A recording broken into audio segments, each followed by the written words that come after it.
నేనండి మీ సుజాత శ్రీనివాస్ని. ఎండలు మామూలుగా లేవండి, అందరూ జాగ్రత్తగా ఉండండి. సగ్గుబియ్యం జావ తాగండి, సబ్జా నీళ్ళు తాగండి, రాగి జావ తాగండి, చలవ చేస్తుంది బాడీకి. బయటికి వెళ్ళేస్తారు, వడదెబ్బ తగులుతుంది, చాలా జాగ్రత్తగా ఉండాలండి అందరూ. వడదెబ్బ తగిలితే తిప్పుకోలేమండి, అందుకని పెద్దవాళ్ళు పిల్లలు చాలా చాలా జాగ్రత్తగా ఉండాలండి. ముందు మనం జాగ్రత్తగా ఉండి మనం వాళ్ళని చూసుకోవాలి కదండి.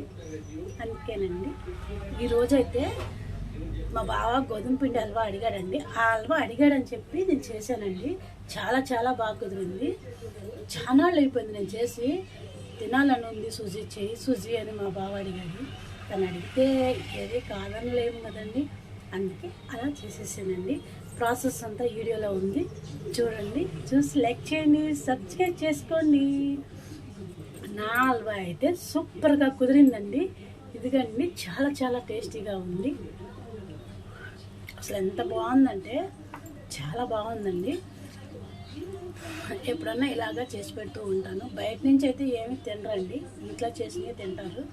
బయట నుంచి తెచ్చుకోవడం ఇట్లాంటివి చాలా తక్కువ. మా బావ తిండు, తను ఇష్టపడ్డు. అందుకే నేను ఏది కావాలన్నా నేను ఇంట్లోనే చేసి పెడతాను, నాకు చేతైనంత వరకు. ఆయన కూడా చాలా తృప్తిగా తింటాడు. చాలా బాగా ఉంటుందండి.